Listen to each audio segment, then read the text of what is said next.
A trust may be defined as a corporation which controls so large a proportion of a given product as to be able to determine the price and conditions of sale.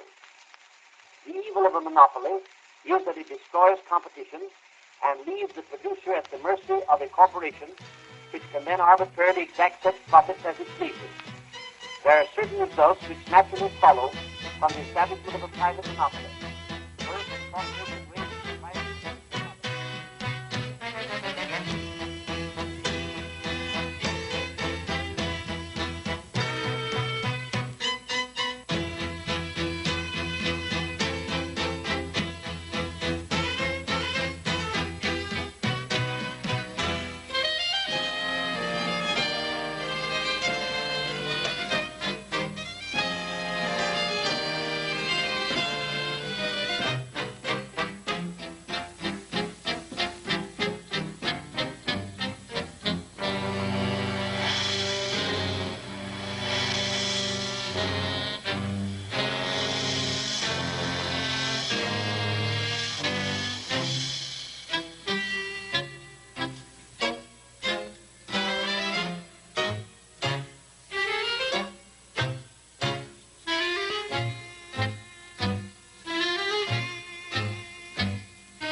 By a monopoly, while the masses are the victims of all monopolies. Monopolies are both corruptive and coercive. By large contributions to campaign funds, they purchase immunity from restraining legislation and from the enforcement of the law. And as they employ an army of laboring men, they can influence elections by threatening employees with starvation.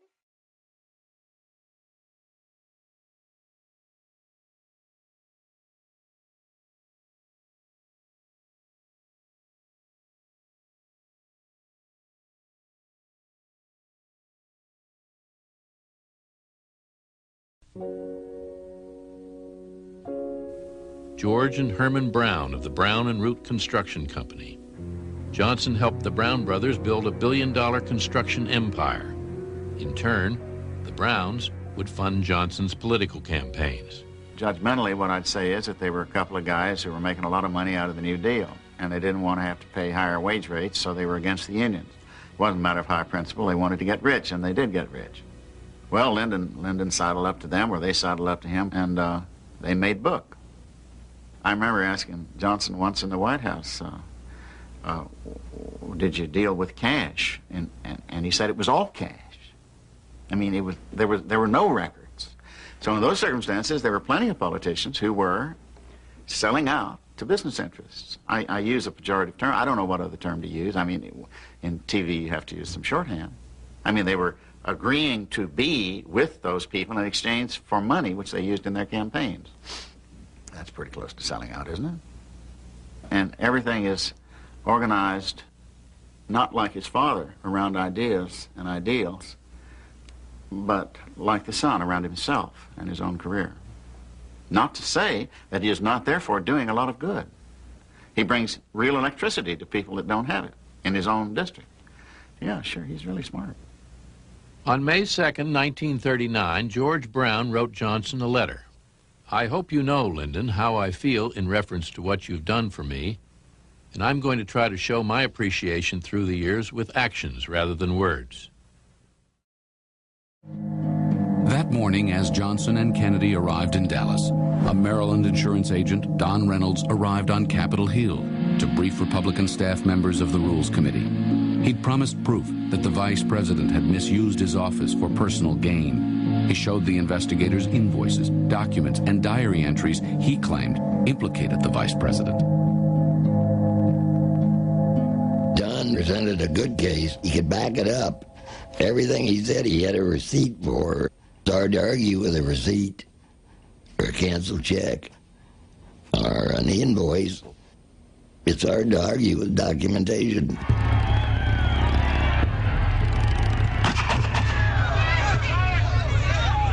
3:30, Chief Counselor Van Kirk was called out of the deposition to be told Jack Kennedy had been killed, that Lyndon Johnson had been sworn in as the 36th President of the United States. Reserve. Protect. Defend. Constitution of the United States. Constitution of the United States. So help me God.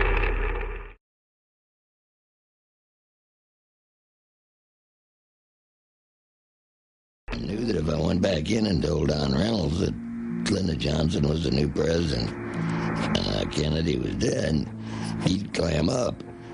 So I just went back in and said nothing, and we continued the interview for another 2 or 3 hours. And I tried to get every bit of information out of him I could.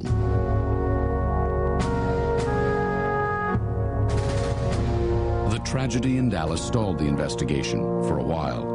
Johnson had no idea that as he was being sworn in, Reynolds was handing over evidence the Republicans hoped to use to impeach him. All he knew at that stage was that continuity was essential, that his team should include all the dead president's staff. This included his nemesis, the Attorney General Robert Kennedy. For many minutes this afternoon, there was nobody actually at the helm of this great republic. The president lay dead of an assassin's bullet. The vice president, Lyndon B. Johnson, was incommunicado in a hospital suffering from shock. But now, just moments ago, Lyndon B. Johnson has been sworn in as the President of the United States. What is the position that he occupied in terms of his relationship with John F. Kennedy before this act today? One of the key men in this case is Clint Murchison. Clint Murchison is an oil millionaire, owned 500 companies, but he was primarily an oil millionaire. He also controlled Texas, controlled Johnson. His major means of operating and controlling people and influencing people was a little hotel called the Hotel Del Charro in La Jolla, California. It cost $100 a day in the 50s. And at that hotel, he would invite all these powerful, influential people. Richard Nixon would come there.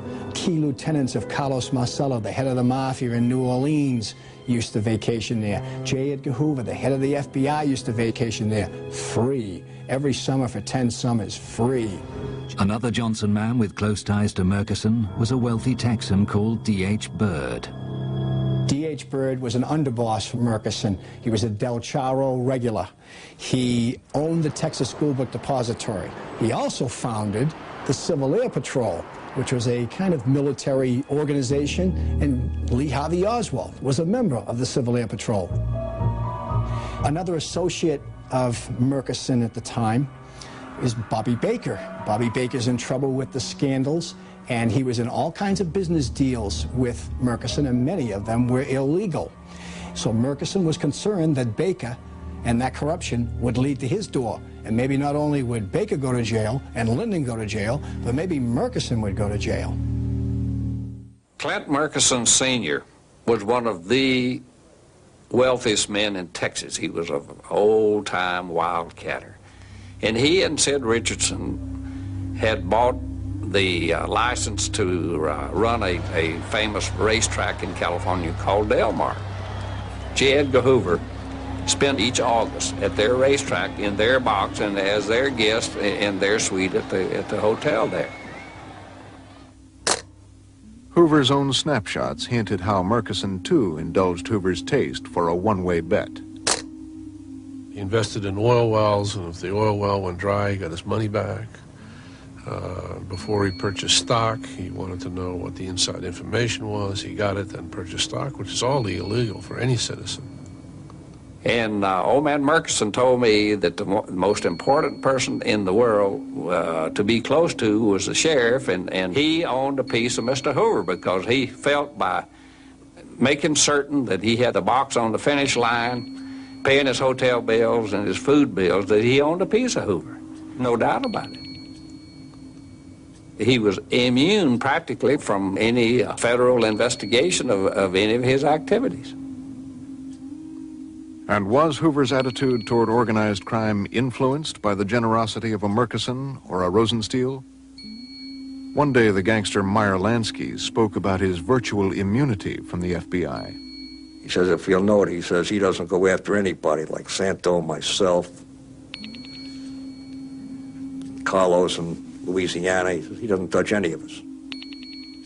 Santos Traficante was the mafia chieftain in Tampa. Carlos Marcello was the godfather of New Orleans. And I says, you mean to tell me that you pay off Hoover? And he said, absolutely not. He wouldn't take a penny in front, especially from a guy like me. And he laughed. I said, well, how do you do it? He says, I know at least a half a dozen of his friends that are friends of mine. And he went like this to show like quotes. He says, and they take pretty good care of me. But Hoover's gambling and his dubious friendships never tarnished his image. To the public, Hoover was a real-life hero.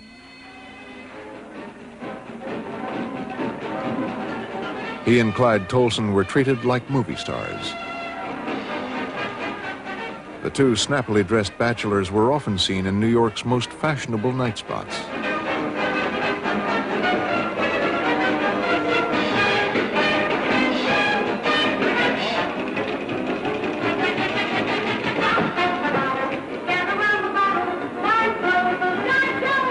One of their favorite hangouts was the Stork Club, managed by Sherman Billingsley, who used to place illegal bets for them. It was here one New Year's Eve that Hoover and Tolson betrayed the secret they shared, a secret that could have destroyed Hoover's reputation and his career. Well, it was a wonderful night at the Stork Club. It was New Year's Eve, 1936, and I was the only woman at the table. Louisa Stewart, a famous model, and her boyfriend Art Arthur had been invited to join Hoover and Tolson at Walter Winchell's table. We all had on those crazy hats and the things you blew, and at one point I'm pointing a toy gun at Hoover, who has his hands up, and it was just a great night.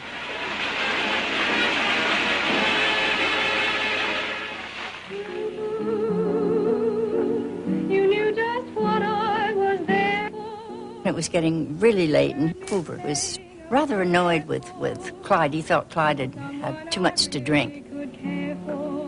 And finally the decision was to go to the Cotton Club up in Harlem. The only one my own. We went in the FBI limousine, and Art and I sat in the back seat, and Clyde and Jedgar, as we called him, sat in the two jump seats. And then I saw that they were holding hands. And I guess he was forgiving him, but I thought it was sort of odd. Without a love of my own.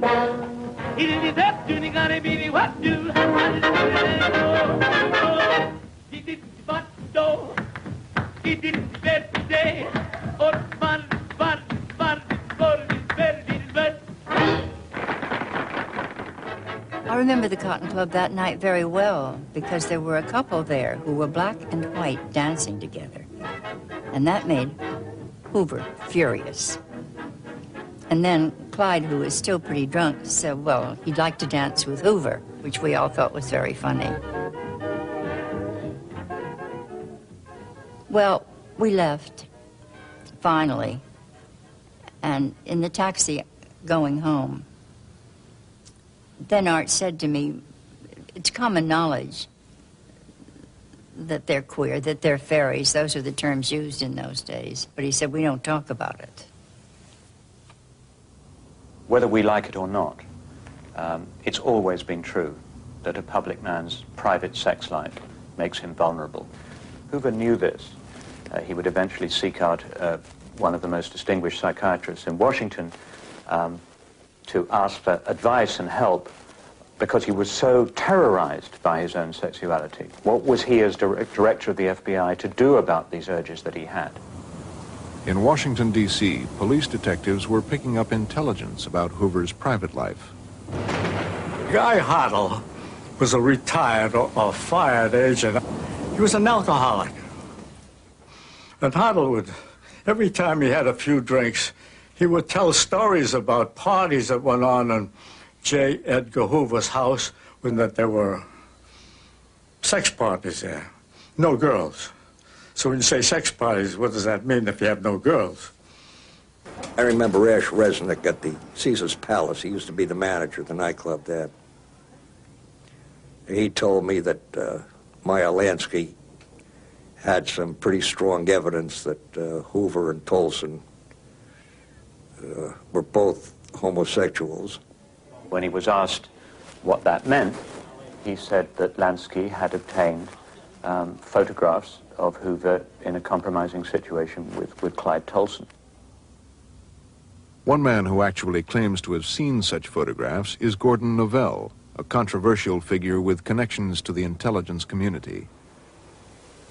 Novell, who had worked for the White House in the early 1960s, became involved in a complicated legal action which the White House wanted him to pursue, but which Hoover wanted dropped. So I went to the White House, and the White House sent me to Mr. Angleton, Director of Counterintelligence, CIA. We met in a restaurant, and I told him my problem, and he says, I know what your problem is. He said, you need to tell Mr. Hoover that you've met with me and that you're not going to dismiss the lawsuit and that you've seen this.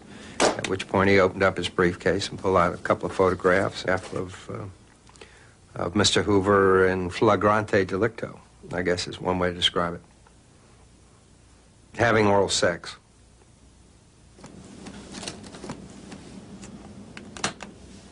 This testimony does not stand alone.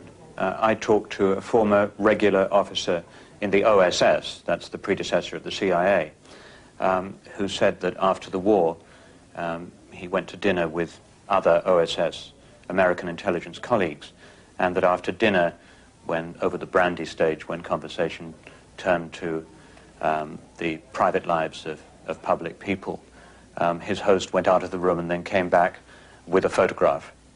And this was passed around the table, and the photograph showed two men, Hoover and Tolson, engaged in homosexual activity. In New Orleans, where the CIA and the Mafia had sometimes collaborated, Mafia Don Carlos Marcello told Gordon Novell that he, too, had seen a photograph. I had volunteered the information that I had seen a picture of Mr. Hoover in performing oral sex, and he said that he had seen it, too, and that had been used to keep the FBI, but not the Justice Department, off the back of the mob. Meyer Lansky had some pretty heavy stuff on Hoover, that he was a homosexual, without any question. And he'd shove it to him if he ever had to. Irving Resnick said Lansky was the guy who controlled the pictures, and he had made his deal with Hoover to lay off. That was the reason that for a long time we had nothing to fear from the FBI.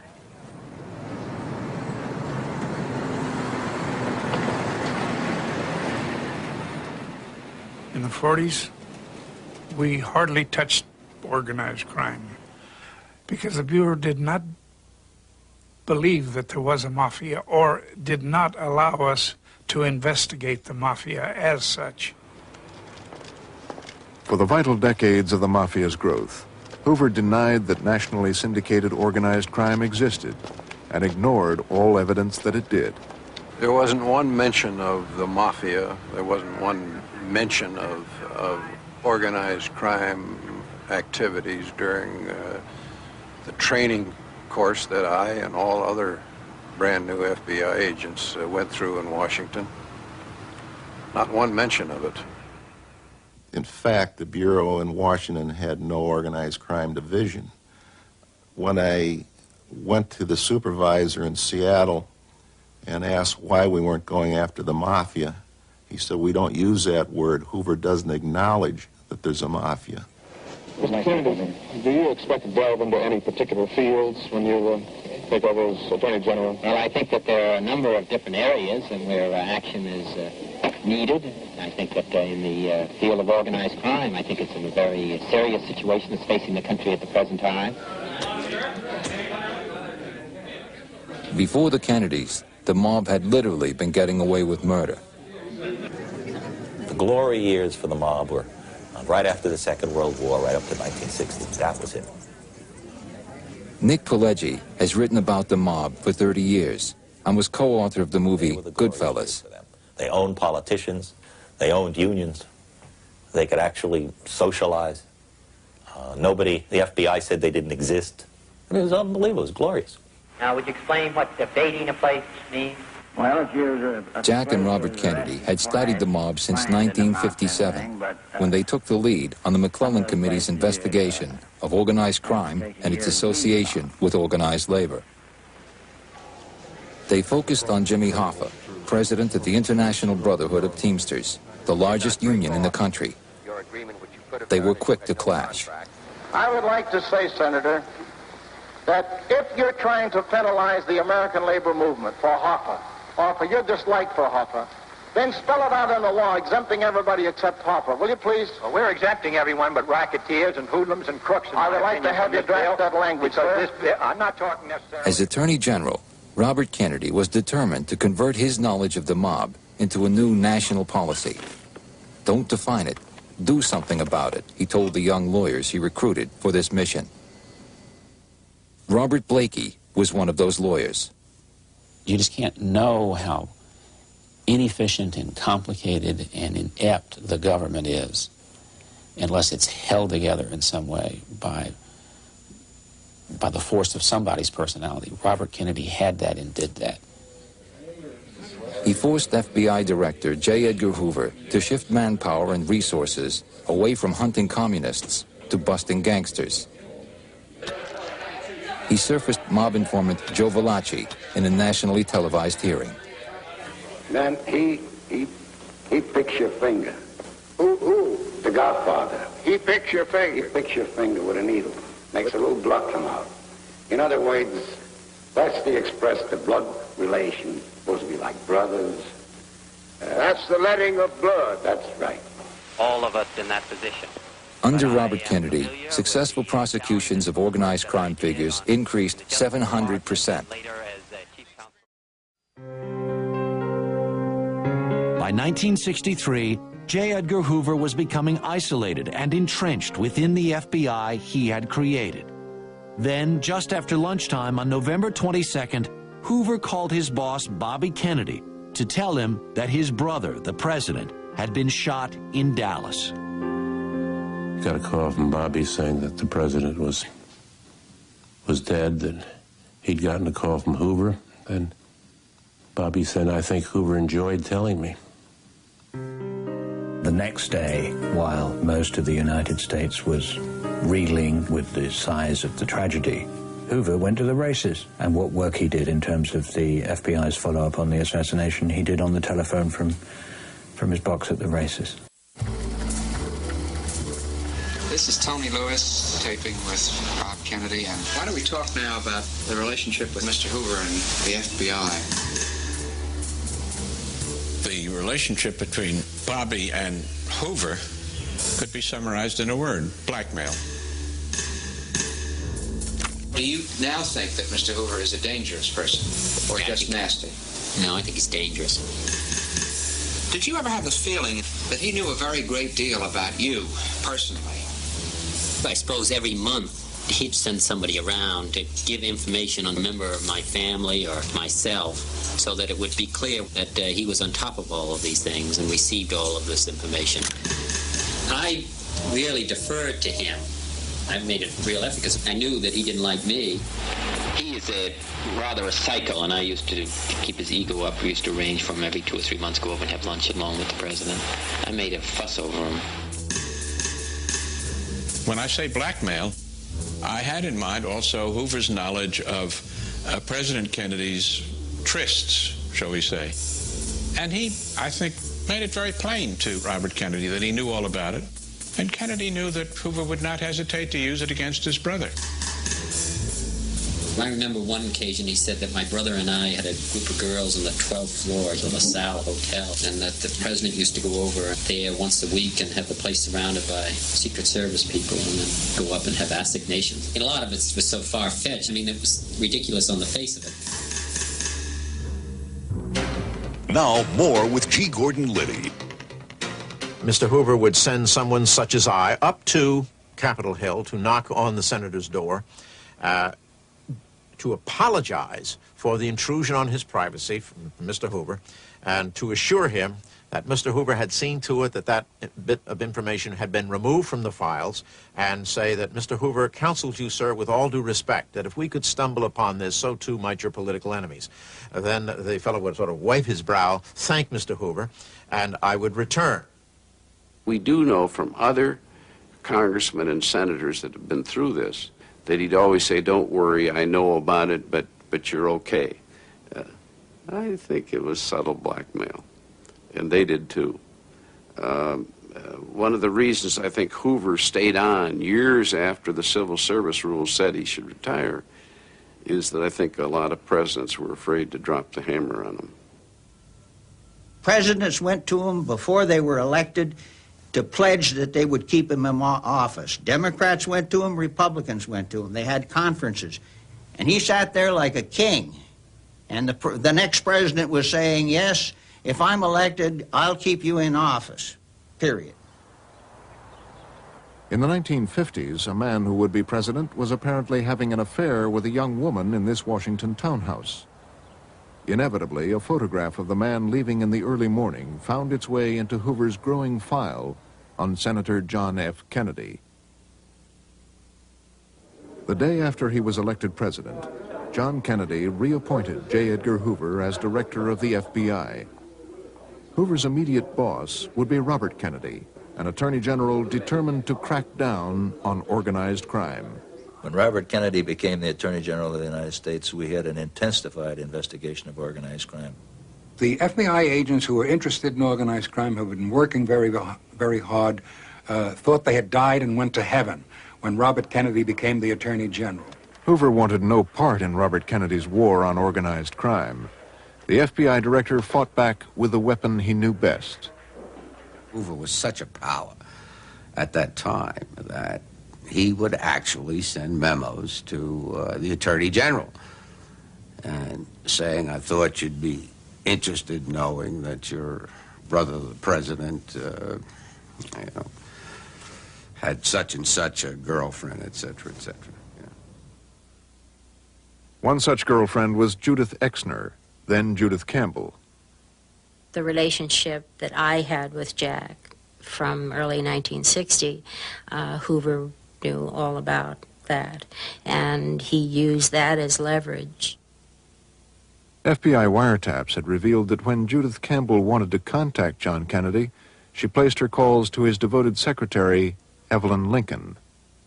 Well, in this one instance, he sent a memorandum on March the 20th, 1962, saying that there was a young lady that had made 90 calls to the White House, to Evelyn Lincoln. And did you know that she is connected with the mafia? And he would have an appointment. Ironically, the wiretaps that Robert Kennedy had forced Hoover to place on mafiosi like Sam Giancana's henchman, Johnny Roselli, revealed that both men knew Judith Campbell. So they arranged a luncheon day, March 22nd, 1962, at which time they discussed the telephone calls. And during that meeting, he let him know, face to face, that he knew about Jack's relationship with me. Right after the meeting, Jack called me. He was furious because in his eyes he felt that he just couldn't believe that Hoover would have the audacity to do this face to face and, in a sense, try to threaten him.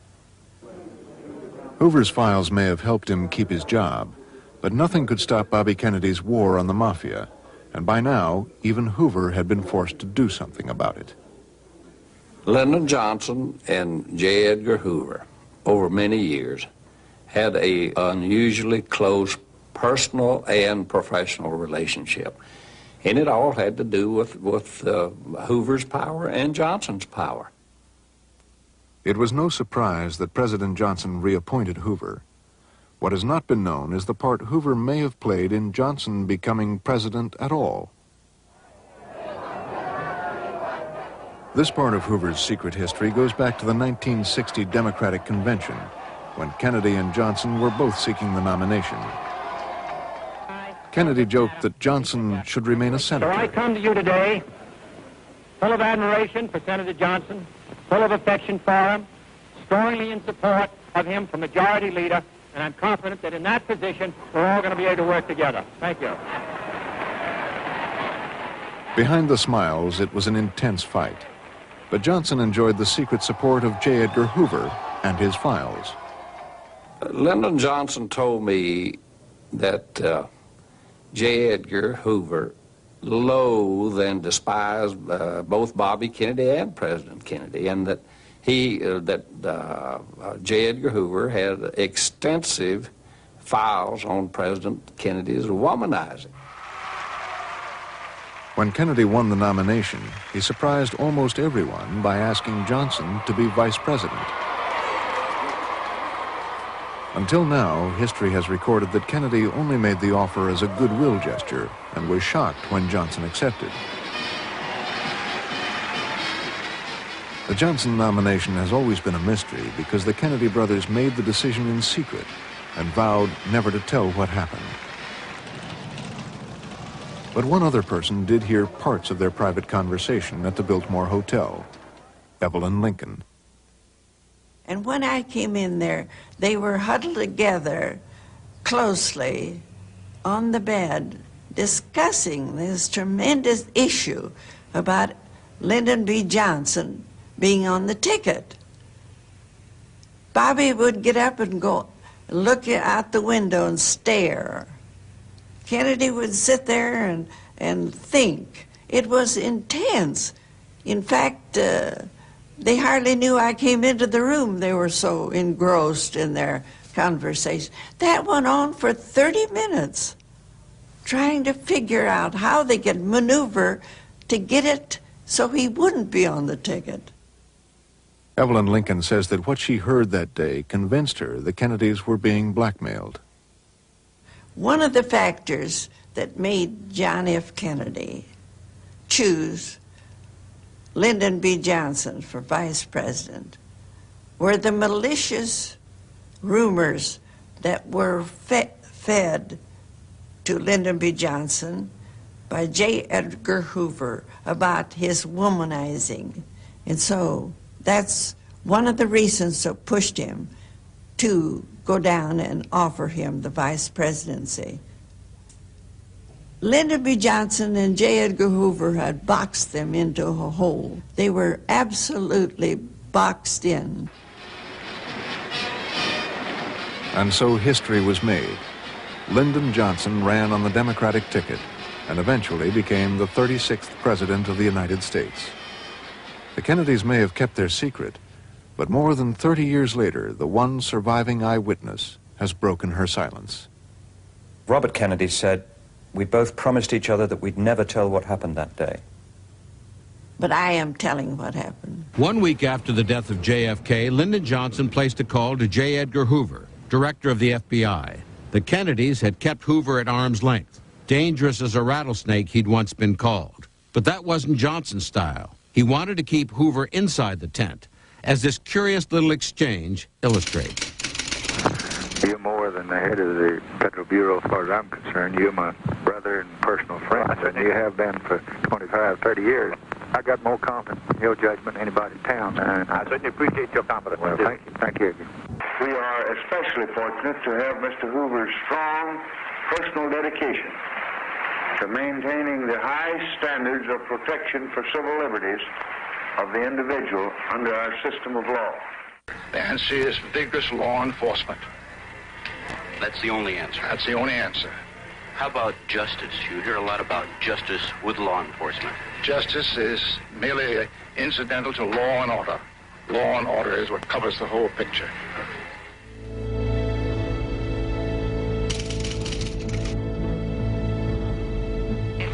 The President would like to talk to Mr. J. Edgar Hoover. Thank you. Hello, Edgar.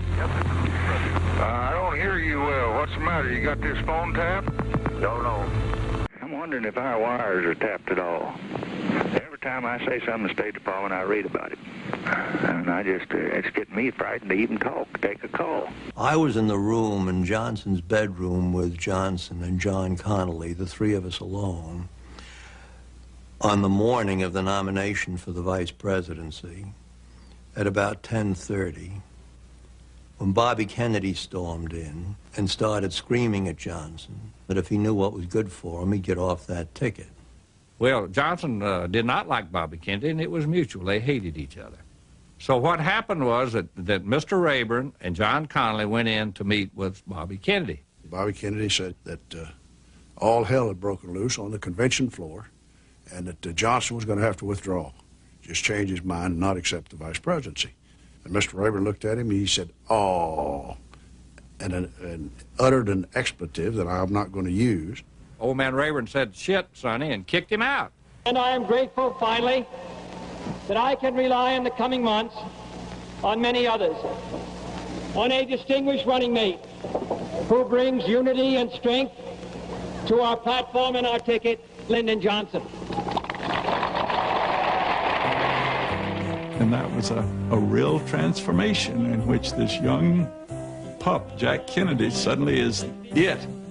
And he, Lyndon Johnson, big old clumsy Lyndon Johnson, is playing second fiddle. And you got to believe it, that those vice presidential years were agony for him. It was a terrible sense of having lost that center of dominance.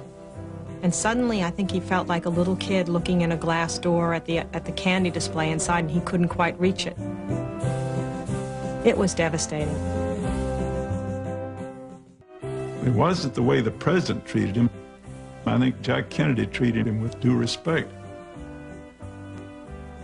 But everybody around Kennedy kind of poked fun at him and made mockery of whatever happened to Lyndon Johnson. And Kennedy, you know, named him the head of the Space Center. Plus, he sent him on every foreign trip in the history of the world to, you know, try to give him something to do.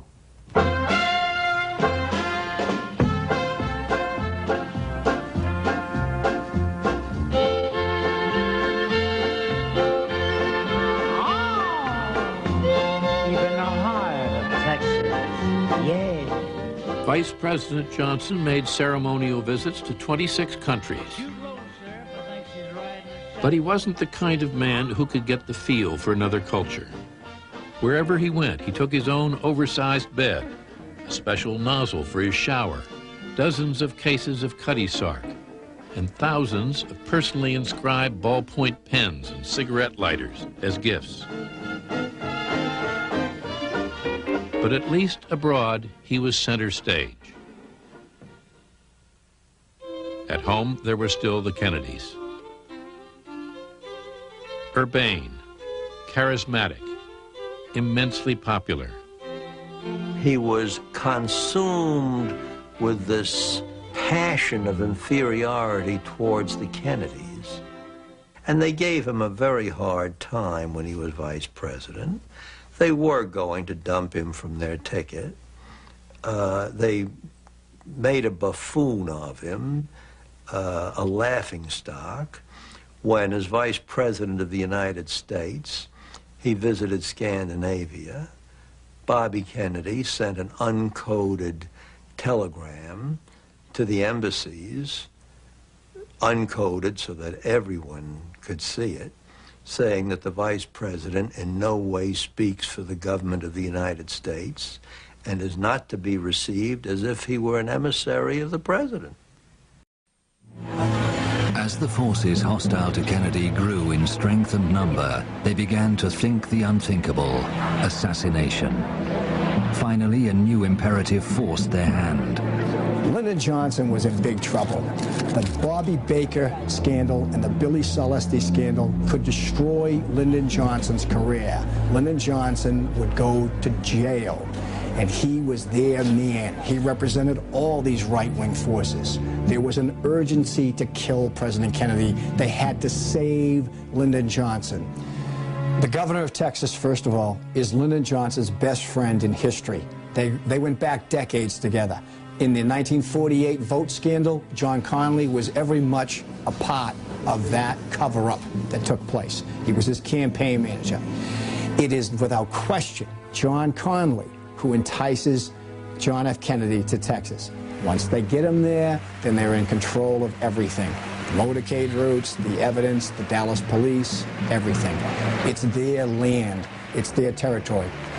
Lyndon Johnson and his Texas cronies suckered President Kennedy to Texas. Actually, Lyndon Baines Johnson had at least one thing in common with John F. Kennedy. He was a great womanizer, and was someone who, when they tell him about John Kennedy's womanizing, he banged the table and say, damn it to hell, I had more women by accident than he ever had on purpose.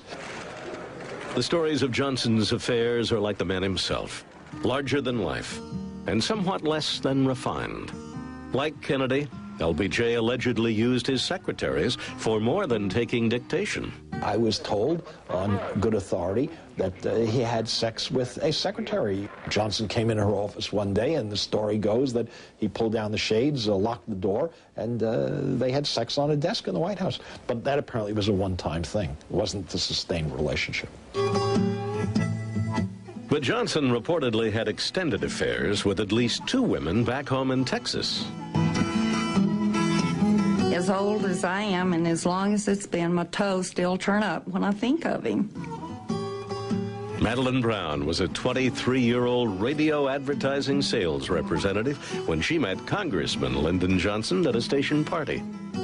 A few weeks later, he invited her to another party at the Driscoll Hotel in Austin. And while I was dancing with him there at the Driscoll, he put a key in my hand, and of course I was old enough to know what it was for. It was the beginning, Brown says, of an affair that lasted for 21 years, and one she claims that produced a son, Stephen, in 1950. He was a spitting image. Stephen was as much like his father, Lyndon, as 2 peas in a pod. Their feet, I think, was size 13. Their height, his build, he was exactly like his father. Growing up, Stephen never knew the identity of his father, but Brown says she tried to get Johnson to acknowledge Stephen during their last meeting in 1969. And he said it'd been too many years, too many heartaches, and it would hurt Lady Bird and the girls. Brown eventually told her son who his father was, and in 1987, Stephen Brown filed a $10.5 million lawsuit against Lady Bird Johnson, claiming that he had been deprived of his birthright. Before the suit could be tried, Stephen Brown died of lymphatic cancer. Stephen didn't know during most of his life, however, that LBJ was his alleged dad, did he? No. Why didn't you tell your son? I was told. I didn't see anything, I didn't hear anything, I didn't repeat anything, and it would have been political suicide for Lyndon to have acknowledged us at that time. Hey, why don't you just read the letter that Jerome Ragsdale, attorney and counselor law, who was he, first of all? He was the attorney. I don't have my glasses. Oh, you don't have your glasses? Anyway, he was Lyndon's attorney, and he was the liaison between Jess Kellum and Dear Lyndon. Madeline, thank you so much for breaking your plans and meeting with Jess and me. Who's Jess? That was his hatchet man, His hatchet Jess man. Kellum. Okay, Jess and me in Houston last week. I sincerely hope, it's dated incidentally May 18th, 1973. When did LBJ pass away? He died in January of '73. So this is several months after he passed Yes. away. Okay, I sincerely hope we did not inconvenience you in any way. Those of us who are close to Lyndon are saddened by his recent death. It is fortunate that he died at the ranch. He would have wanted it that way. It is unfortunate, however, that he died so bitter and tormented. As we discussed in Houston, you have my personal assurance that I will continue with the financial arrangements that Lyndon provided for you and Steve throughout the past. I know you were very concerned about this, and I simply wanted to relieve your mind. As always, if you need additional funds for you and Steve's living expenses, please do not hesitate to call me. Of course, I will continue to make weekly home visits to verify you and Steve's welfare. Sincerely yours, Jerome T. Ragsdale, attorney and counselor at law based in Dallas, Texas. What were the financial arrangements, ma'am? How much was it? My home was paid for, and I had a maid, and I had credit cards, and I had whatever my needs were. Did you, Madeline, have any encounters with LBJ either immediately before or immediately following the assassination of Yes, John the Kennedy? morning of the assassination, he was angry, but he was always angry when Ralph Yarborough and John Connally, there was a political feud going on. Senator in Yarborough Dallas. of Texas, Yes. Governor John Connally of Texas at the time. He and I had planned a meeting that night in Austin. We were going to the big fundraiser. And he said, well, after today, the blank Kennedys would never embarrass him again. That was no threat. That was a promise. And I kind of laughed it off. I said, oh, after the rendezvous, everything's going to be great. Well, Jess Kellum had called me also, and he was telling me Hatchet Man? Yeah, the Hatchet Man.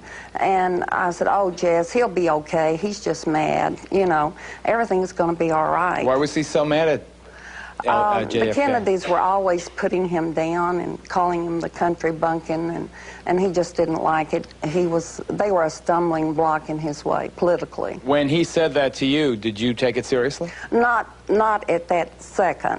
I just thought he was mad. Did you talk to him at all after the tragedy, after the yes. horrible I crime? met him. I met him in Austin on New Year's Eve. And I was real concerned about it because everyone in Dallas was talking about he was responsible for the assassination. So I said to him, Lyndon, I said, you had already told me that after that day, the Kennedys wouldn't embarrass you again. And then Jack Ruby had come out openly and said that Lyndon Johnson was the cause of it. So I said, I've got to be in my mind, I've got to put things to rest. And he had a temper fit. He blew up and just screamed and hollered, and then he calmed down, and he turned around, and he said at that time it was the oil people I knew and the CIA. Wait, are you saying that Lyndon Johnson, was he now President of the United States? Yes. Said to you personally? Yes. You swear this? Swear. That the oil people and the CIA were involved in the murder of John Kennedy? Yes. LBJ said that to you? Yes. Was it just the two of you alone? Yes. You sure it's not that the passage of years have made your memory foggy? No. You're not embellishing this tale, man? No. You sit here today and you claim that LBJ said the oil people and the CIA... Scout's honor. ...killed the president. Right. What'd you say? Well, I was, of course, deeply upset, and I thought, well, I'll never see him again. I can't handle this. But because of Stephen and because of some of the other things, when Jess had called me to come to Austin, I always went. When was the last time you saw President Johnson? I saw him in Houston, Texas. I had been in a real bad car wreck, and I had undergone lots of plastic surgery. And I thought that perhaps maybe I had healed well enough to see him, and just called, and he said he wanted to see me. And the astronauts that had landed on the moon, they were having a big party there in Houston, and we had all been invited. So when Jess told me to come to Houston, I thought, well, I was well enough that I could go. And I met him at the Shamrock Hotel in Houston. The year? August of '69. Do you believe that your former paramour, Lyndon Johnson, had anything at all to do with the death of John Kennedy? No, I did not have anything. Do you believe that he had anything to do with it? Oh, yes. Yes, I do. You do? Yes. As you sit there today, you do? Yes. Did you know what he was talking about? I knew the people that he named, yes, I certainly did. H.L. Hunt was a very dear friend of mine, and 3 days prior to the assassination, H.L. Hunt gave me one of the wanted for treason pamphlets, and they just bombarded Dallas with it. And Wanted for treason, JFK. Uh-huh. They thought that the liberal president was a treasonous man. Right. Selling the country down the river. So I said, H.L., you cannot do the President of the United States that way. And he said, well, hell, I can. I'm the richest man in the world. I can do whatever I want to. But Dallas, Texas was bombarded, and he passed them out personally. Number one, what I do in my book is I perform a criminal investigation of Lyndon Johnson. And while the Warren Commission performed a criminal investigation of Lee Harvey Oswald and determined him to be a murderer without a motive, If you take all of these other possible parties who could have killed the president and combined all their motives together, they wouldn't have as many as Lyndon Johnson himself. He had personal motives, he had economic motives, he had political motives. We start with motive. Then from there we go to opportunity. Lyndon Johnson was involved in planning the trip. After we go to opportunity and you look at the Texas connection, which is what my book is about, everything that was involved in this assassination, pre and post, Lyndon Johnson was involved in. We can go to Jack Ruby. Ask Madeline Brown how she met Jack Ruby. Did you meet Jack Ruby, Madeline? Lyndon Johnson's attorney introduced me to him. Go on. I'm serious. Where? I was coming out of Neiman Marcus, and happened, of course, I knew the attorney, and he was standing talking to Jack Ruby, and he says, "I want you to meet Jack Ruby." And I Wait a second. When was this? Oh, 1952, I think. Way back. 10 years before the assassination? Oh, yeah. So Lyndon Johnson's attorney, which one? Jerome Ragsdale. The same guy who wrote you the letter Yes. after LBJ died and said that the financial arrangements would be continued. He was standing with Jack Ruby, you say? Yes. Did you ever tell any of the authorities this? Yes. Who'd you tell? Well, not the Warren Commission. They didn't talk to me. They didn't ask you No. to testify? No, I was told. Go on. I was told if they contacted me in any way... They should watch some talk shows, these guys. What'd you say, James? I said the Warren Commission didn't even talk to the closest witnesses to the assassination. Bill and Gail Newman, you know, they were right there. We all remember the pictures of them shielding their children on the grassy knoll. Warren Commission didn't even talk to them. And there were over a dozen witnesses on the overpass, every one of which was aware that the shots came from the grassy knoll, from behind the stockade fence. Only one was called. And when he said that the others saw the same things that he did, they didn't call any of the others. Craig Zerbil, who picked the Warren Commission? Let me just tell you this. What these two men are saying, who are experts in the assassination, is absolutely true. The Warren Commission was a politically biased entity created by Lyndon Johnson for the sole purpose of getting him out of another political scandal. This one, of course, the worst of his career. And the reason I say that, if you look back in history, 1963, November 22nd, what happened? The Texans came out and they said it was a lone killing, a lone assassin. And if you look at law, at the killing of a president in 1963, if it was caused by a lone assassin, was only subject to state jurisdiction, not federal. And Texans came out and they said it was a lone killing. Therefore, they had exclusive jurisdiction to investigate the case and prosecute. Craig, are you indicting the whole Lone Star State in your theory? I don't have to, Geraldo, and the reason for that is, if you look at history, and no one is going to deny it on this panel, on the evening of the assassination, the truth of the matter is Lyndon Johnson called people in Dallas, including the Dallas district attorney, and told him to charge Lee Harvey Oswald with being a lone assassin, regardless of whether anything else he could prove. Do you allege that LBJ himself called together a group of co-conspirators and said to them, "I want this man dead. I want him to be killed in Dallas"? Absolutely. Absolutely. And that he specifically ordered a murder? Absolutely. And in fact, if you go back and look at history, in 1961, Billy Saul Estes, who was one of the people involved with the scandal involving Johnson, has testified that Johnson ordered the killing of an agricultural agent down in Texas. That was when he was vice president. An interesting point that Robert brings up when he discusses his theory involving a secret team is that what you state in your book is that the way we can determine the people who are involved in a secret team is by looking at who got the best jobs afterwards, and that's on page 439 of your book. Who in the world got the best job after the assassination? Lyndon Baines Johnson. Geraldo, if I may interject for a moment, you said who put the Warren Commission together. The answer is Lyndon Johnson. He appointed them. He asked Earl Warren to head the President's Commission. Warren said no, he didn't want to do it. He was basically drafted by Johnson and told that he had to do it. It was a matter of national security, that if the truth were known about this, that it could lead to World War III. The phony evidence planted against Lee Harvey Oswald that he was working for Fidel Castro, had that been made known to the public and had they believed it, Johnson would have no alternative. He would have had to invade Cuba. Had he done that and Castro survived and asked for help from Khrushchev, Khrushchev, after the Cuban Missile Crisis, could not back down a second time. This was the excuse. This was the cover. And this is how they were brought in. You mentioned about the making of the commission and who assigned them. Lyndon Johnson had made the statement that one of those Warren Commission members, someone who we all know named Gerald Ford, could not chew gum and urinate at the same time. I think that's a very accurate statement, but if he honestly felt that way about Gerald Ford, why did he name him to this most important of commissions? And worse than that, President Kennedy, after the Bay of Pigs, fired Allen Dulles as director of the Central Intelligence Agency. Dulles hated Kennedy. His whole career was ruined by Kennedy, and he got to be named one of the 7 Warren Commission members. He certainly had an axe to grind.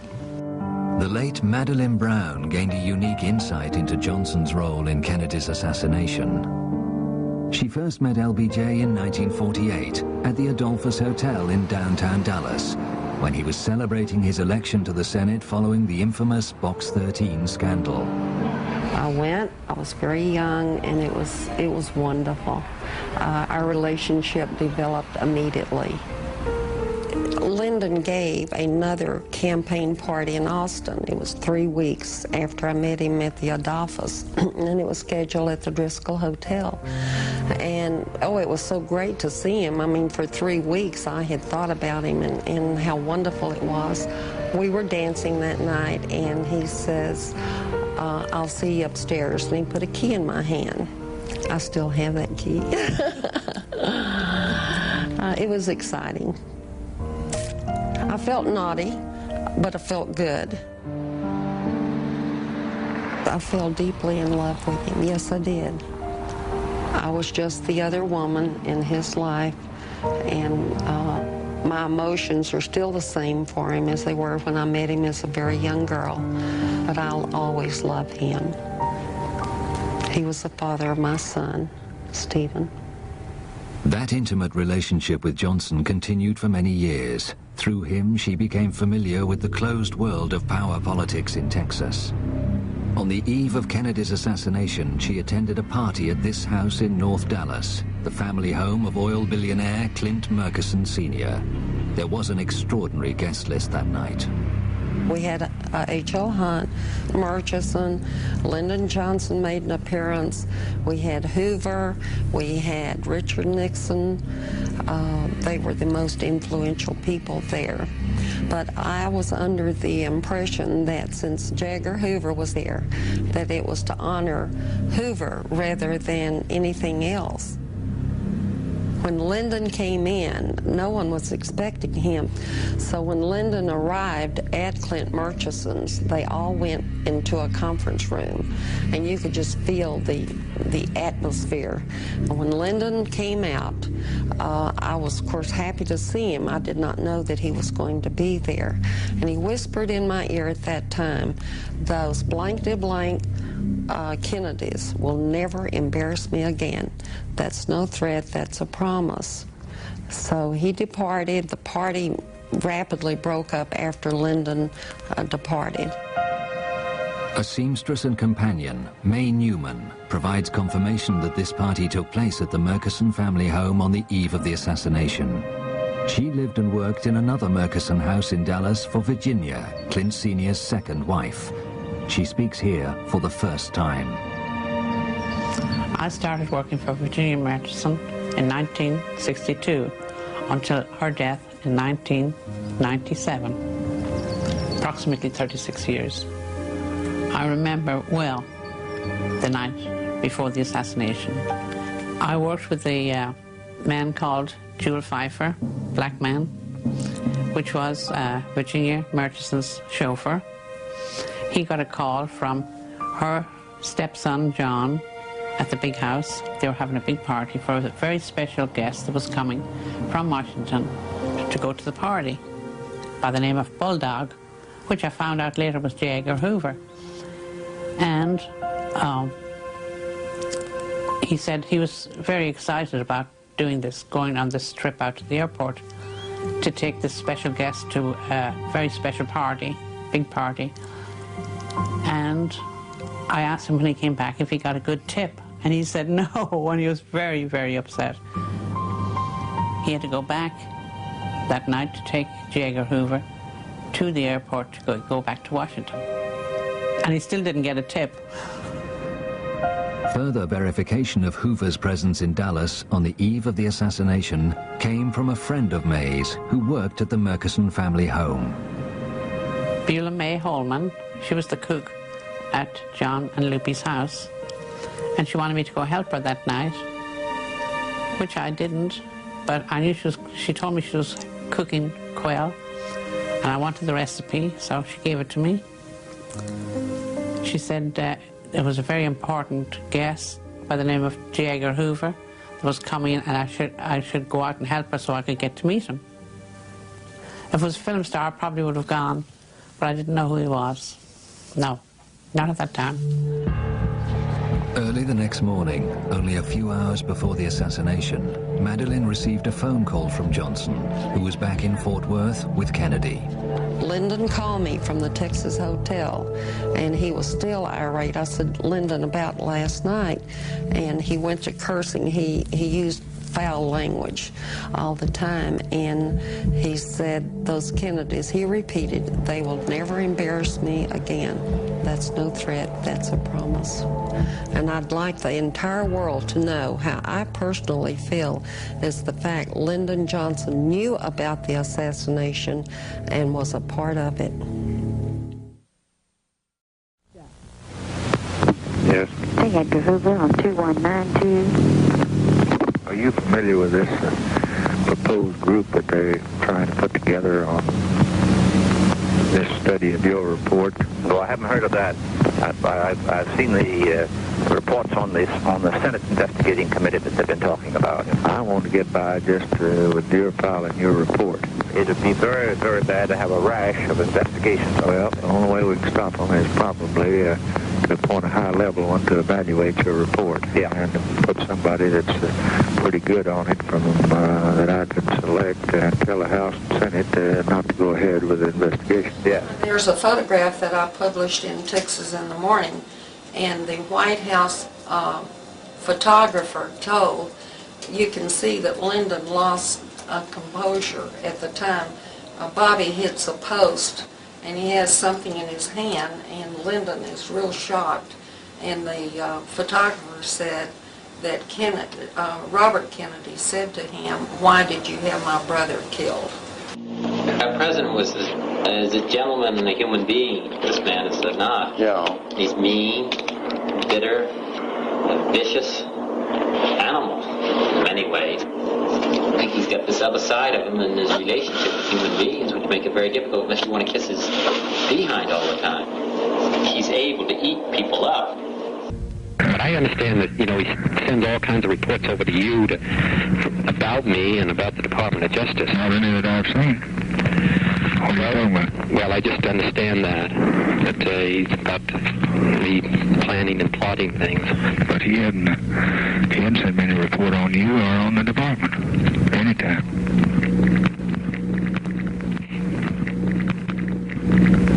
Well, I had understood that he had sent reports over about me plotting the overthrow of the government by force and violence. No.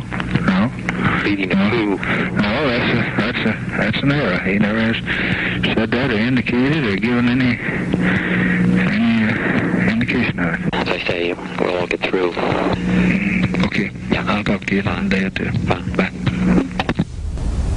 He did have a back channel. He read them, I think, to make him feel a little more comfortable with what he thought were his enemies.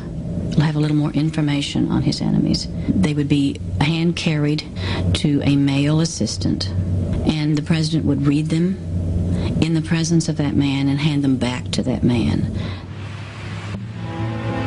Dallas was to become forever linked with the murder of the president.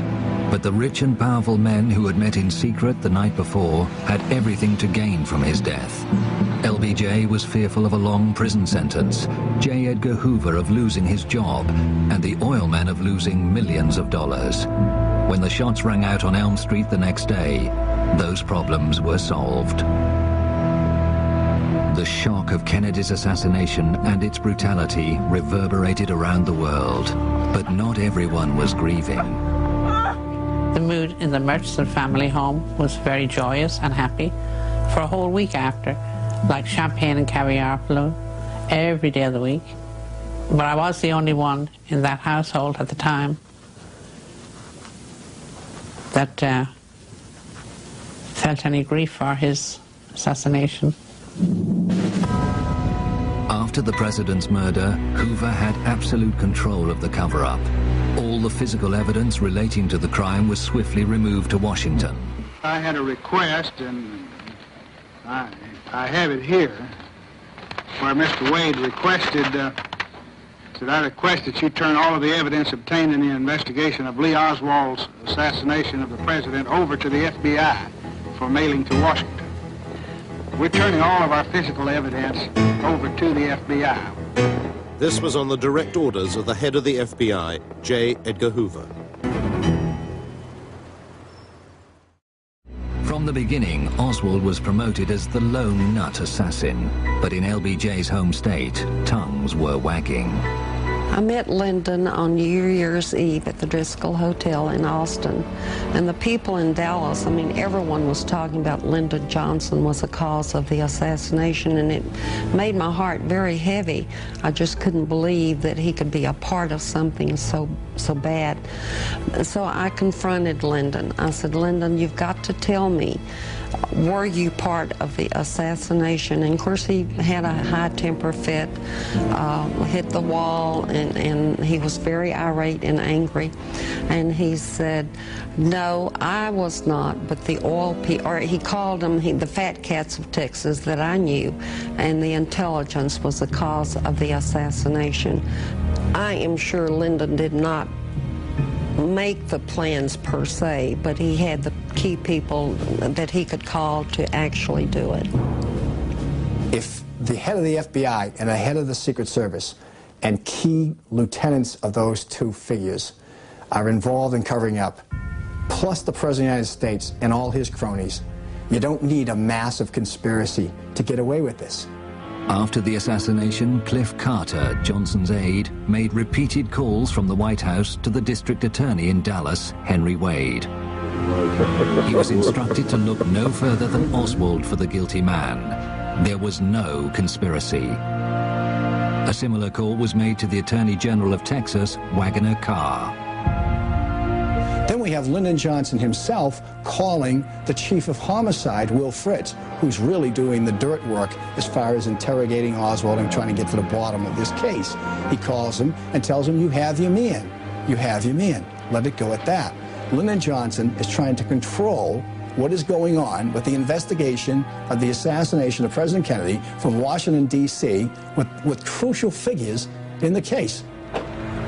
The late Dr. Charles Crenshaw experienced the new president's controlling hand. He was in the operating theater at Parkland Hospital with his colleagues, working to save Oswald's life after Jack Ruby had shot him.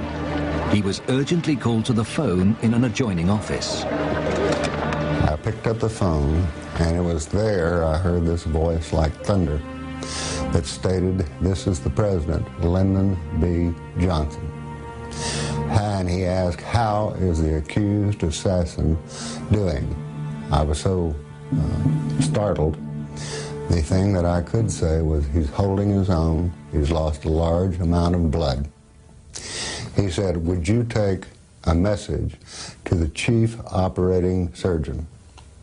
It was more of an order than a question. So I said, "Yes, sir." He said, "There is a man in the room. I would like for him to take a deathbed confession."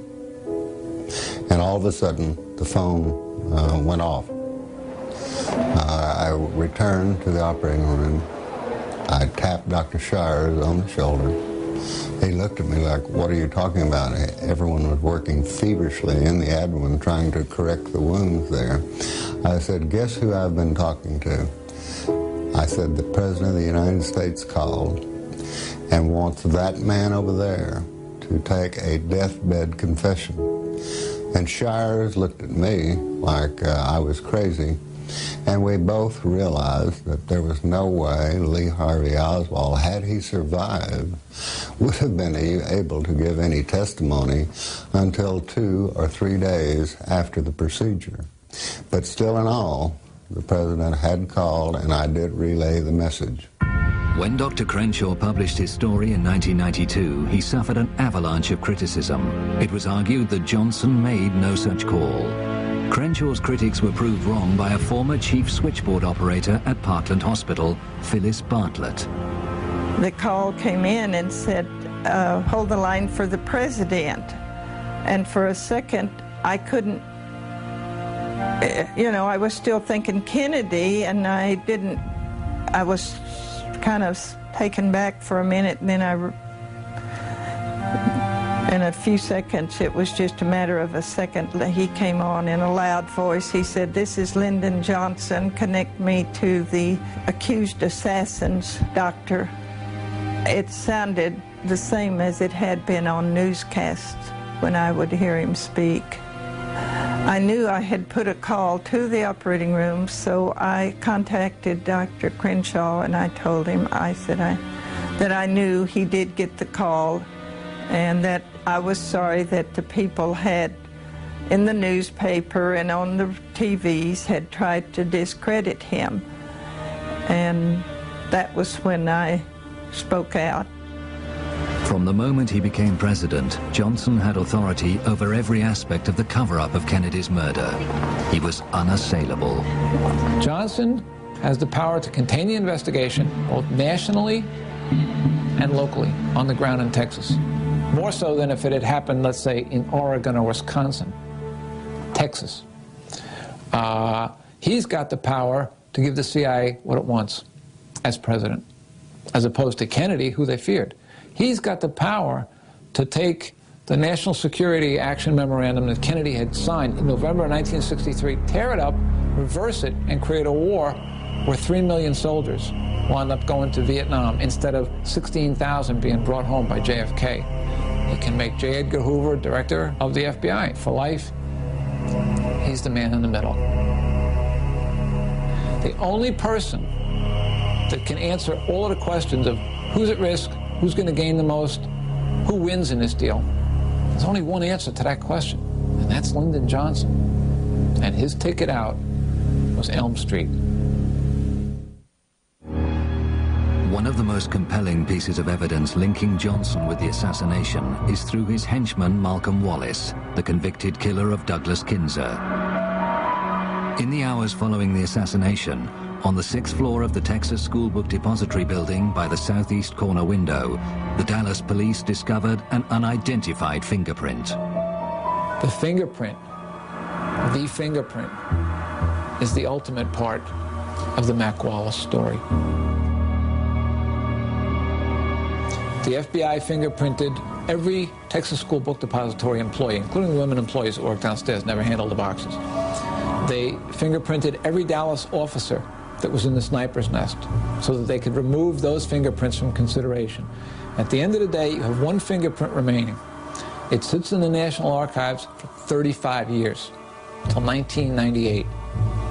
An investigator takes it to a highly qualified, certified latent print examiner, a CLPE, along with a redacted fingerprint card from Mac Wallace from the 1951 murder of John Douglas Kinzer. And he said, here's a print card. Do you see anything? Nathan Darby is one of the most experienced fingerprint experts in the United States, with 35 years service in the U.S. military and the City of Austin Police Department. I didn't know where it came from, and a week or 10 days later, I called the party that had brought it over and said, well, it's a match. The finger that made the ink print also made the latent, and we called that a match or identified. And there was no question about it. They matched. 3 years later, Nathan Darby readdressed the same evidence and reconfirmed his original findings. When he was done, he had a 34-point match. And when you mention that in criminal circles to an investigator, how confident would you feel with a 34-point match? Oh, That's a slam dunk. It can't miss. It doesn't get any better than that. You give me a 34-point match on any case in the United States, I'll take it to court and win. The inked and the latent prints are made by the same finger. And the other evidence that I've been presented with was Malcolm Wallace's left little finger, without a reasonable doubt. Now, the fingerprint in question came from a cardboard box in the sniper's nest in Texas School Book Depository. Fingerprints do not last long on cardboard. So it's fair to say that either Malcolm Wallace was wandering around there for no purpose. He was in that sniper's nest on November 22nd. That evidence, that fingerprint evidence, along with Malcolm Wallace's sordid resume, was sent to every imaginable agency or individual that could have an interest in what happened to John Kennedy. The only people that took notice of it were the Dallas police, because it's still an open homicide on their blotter. And they took serious notice of it. And then they were told, forward it up the line, because Dallas no longer has any evidence. It's all in federal hands, even though it's an unsolved homicide. They forwarded it up the line. And it took 18 months for the FBI to say verbally, no, it's not a match. And the single most important fingerprint found in the last 35 years was buried. I don't know why they couldn't say that the thing didn't match. It did match. There's no question about it. My experience, I've just had too much experience. I know what I'm talking about. I'm positive. There's no question about it. My dying declaration, if I was to drop dead right now, they match. It's still the big lie. It's unknown. It's unidentified. No, it's identified. It's Malcolm Wallace, and he's linked to Estes, Carter, and Lyndon B. Johnson directly. According to the official record, Malcolm Wallace died in a single car accident on this lonely stretch of Texas highway on the night of January 7th, 1971. There were no witnesses. His body was taken to a local hospital where he was pronounced dead. He was buried here close to other family members. 8 months later, another key member of LBJ's inner circle, presidential aide Cliff Carter, died unexpectedly. But shortly before his death, he met with Billy Solestes. They discuss all these murders that Cliff Carter is knowledgeable about. Now, Billy knows about some of them, but Cliff knows about more, and he fills him in on all the details. Malcolm Wallace being a central figure in most of these murders. And there are over 17 murders that Carter tells Estes about. And he actually tells Estes that he fears for his own life. And within 2 days' time, he's dead. Johnson's attorney, Edward Clark, was one person who prospered. But when LBJ was brought low by the Vietnam War and decided not to run for a second term, Clark felt shortchanged for his role in the assassination, according to his legal partner, Bar McClellan. He expected $8 million spread over 8 years, over the 2 terms Johnson was to serve. When those terms were cut short by Johnson's sudden and unexpected resignation, Clark was $4 million short. He was not a man to be denied. When he had done a service, he was going to be paid. Planning ahead, he went to Big Oil and Big D, went to Clint Murkison to say, look, I've done y'all a great service. I deserve more. I'm going to get it. Murkison agreed with him and suggested he file for a well in the middle of the great East Texas oil field. He called me in as his personal attorney to make the first bid for getting that money, and he was not successful in getting $4 million, but he got his $2 million.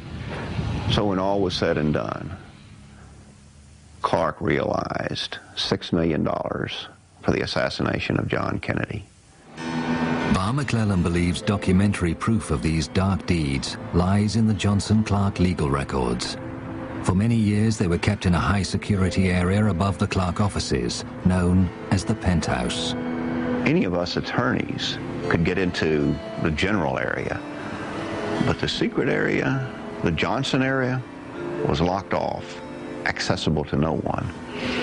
I have a strong belief that there are substantial records somewhere that show this conspiracy and its both evolution, its execution, and its cover-up. But I don't know where they'd be. We need to see them. Johnson was ultimately consumed by the high office he had so unscrupulously striven for. A broken man, he retreated to his Texas ranch, where his lawyers were to secretly summon a psychiatrist to deal with his deepening depression. An immediate concern at the law firm was that he would say too much. The $1 million was available to the psychiatrist to keep anything from coming out. The one reason for all these protections was the greatest demon that was dogging Johnson at the time, and that was the assassination of John Kennedy and the role he played in it.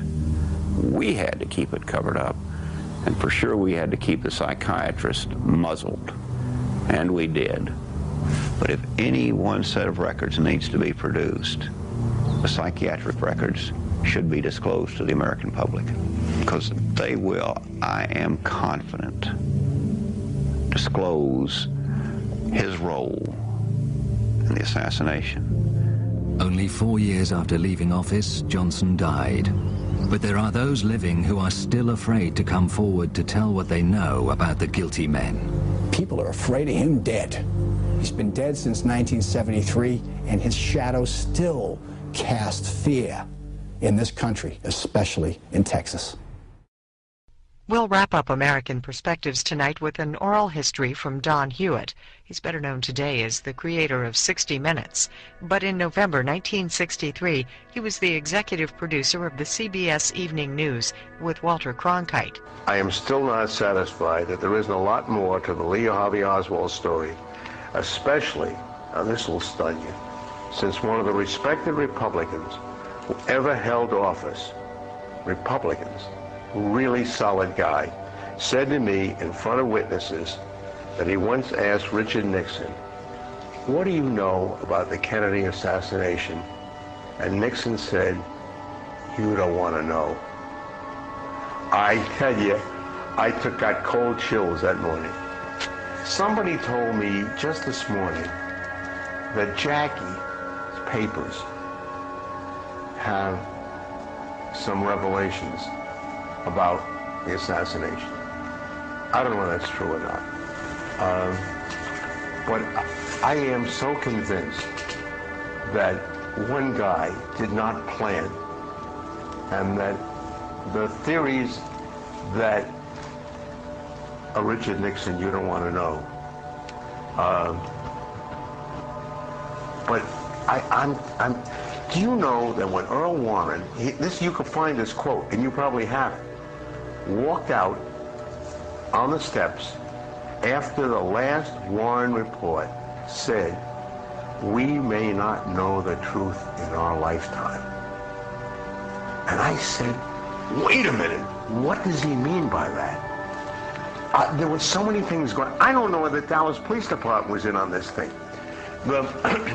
You've got Lee Harvey Oswald in your jail. There hasn't been a more important prisoner since John Wilkes Booth. That they didn't cordon off at least a square mile around that. They would cordon off the jail after they got Terry McNichols and the guys in Oklahoma City. That they handled it so cavalierly that a Jack Ruby walks into that garage. All the cameramen are in there. How do you know who those cameramen are? You don't know who those people are. They are treating him like he's some pickpocket they picked up on the street. Now, Ruby kills Oswald. The Dallas police grab Ruby. The next thing I know, I see Ruby in the hallway on television of the police headquarters being interviewed by guys. And I'm saying, wait a minute, you just lost the most important prisoner in the history of the United States, next to maybe John Wilkes Booth. Now you got the third most direct, because this is the guy who could be your link to what happened, and you're treating him like you picked up some pickpocket on the street. The police work in this town was atrocious. Now, here's what I also can't figure. I can't figure out, if nobody in Washington is involved in this, why a J. Edgar Hoover isn't on the phone saying to the police chief here, I forget his name.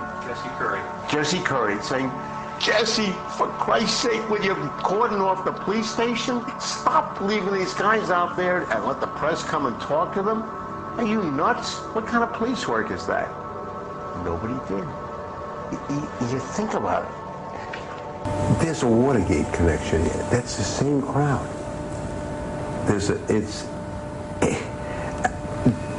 Do I know it? No, I don't know it for sure. But am I about 99% sure of it? Yes. I'll show you a map upstairs. That one of the chill elements for me was when I first started working here and researching things.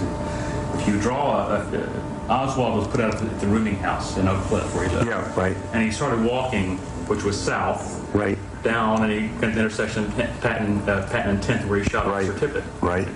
If you keep drawing that straight line, because at that point he turns and goes west to the Texas Theater. You go that straight line, you hit Jack Ruby's apartment.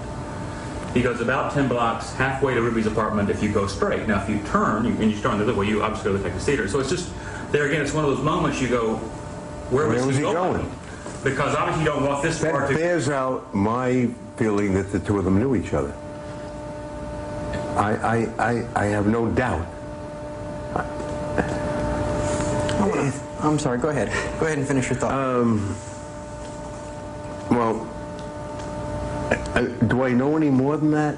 No. I wish I knew more than that. Would I have loved to have been the guy who broke that story? Did I think we had it? The guy who was working with us was the attorney for the Republican senator who said, Nixon said, you don't want to know. Nixon knew a lot. I think Lyndon Johnson knew a lot. I think, well, you know, there are people who think Lady Bird did it. Lyndon Johnson put Allen Dulles on the Warren Commission, I think, to kind of calm the country down. I think they thought, if the truth ever comes out here, we are ripe for a revolution. This is the day that Johnson was going to get his revenge. Johnson didn't particularly like Jack Kennedy. He hated Bobby Kennedy. J. Edgar Hoover has told me that chapter and verse. And so if you just keep in mind who profited most from the assassination, and then ask yourself some questions. Who appointed the members of the Warren Commission? And who runs the CIA, which has concealed a tremendous amount of evidence? And who runs the FBI? I think there's a possibility that one could have come from in front of us. We've never been able to prove that. But just in my mind, and by the direction of the blood and brain from the president from one of the shots, it would just seem that it would have to be fired from the front rather than behind. Had Kennedy lived, I think we'd have had no Vietnam War, with all of its traumatic and divisive influences in America. If Kennedy had not been killed, if Khrushchev had not been thrown out of power, we would have seen the Cold War come to an end much, much sooner. The Warren Commission, I think, either was unable to learn the truth and to complete the investigation, or they decided to conceal some of the truth based on what they saw as the vital interest of the nation. Whatever has been written more recently about John F. Kennedy, about his personal life and some personal weaknesses, I hold that he was a great president. He had great plans for the future of the United States and the world, that had great promise for the entire world. The world could have turned out quite differently if those plans were realized. And my question is, was this really to the liking of some people both in your country and perhaps in our country and elsewhere? That's my question. And I believe that there could very well be an understanding of the good people of this country that he went into Dallas knowing full well everything that had happened to Ambassador Stevenson and still insisted that it was his duty to go there. He was brave enough and determined enough to go there, and finally was determined that that bubble should not be put on top of the cup. I don't see how anyone can ignore that. And I believe that people do realize, regardless of what their ambitions are or what their policies are, that here was a man that to the bitter end courageously stood up for what he considered to be right, whether you look at it from the world picture of peace or whether you look at it for inherent decency within the country. Of course, this is not an isolated event in American history. I think it's one of the stains on our star-crossed history that among the great civilized nations of the world, the assassination of a chief executive happens more often in this country than anywhere else. Now, why is that? An event like this has been a profound shock to everyone in this country. Is it possible that President Johnson's task may be made easier as a result of this shock by the introduction of a sense of reality and importance into the sometimes romanticized aspects of American politics? Mr. Heilbrunner. I was, like many other people, brooding about that very question last night when I couldn't sleep well. And I recalled something that struck me very much at the time when I first read a passage in Disraeli's novel Sybil, in which he discusses the war between the two nations. And someone in the novel, I forget who, naively asks who the two nations are, and Disraeli says the rich and the poor, the two nations that war in every country. No one can rewrite history, but we can all hope that the lessons learned here in Dallas during these past 3 days will teach us something.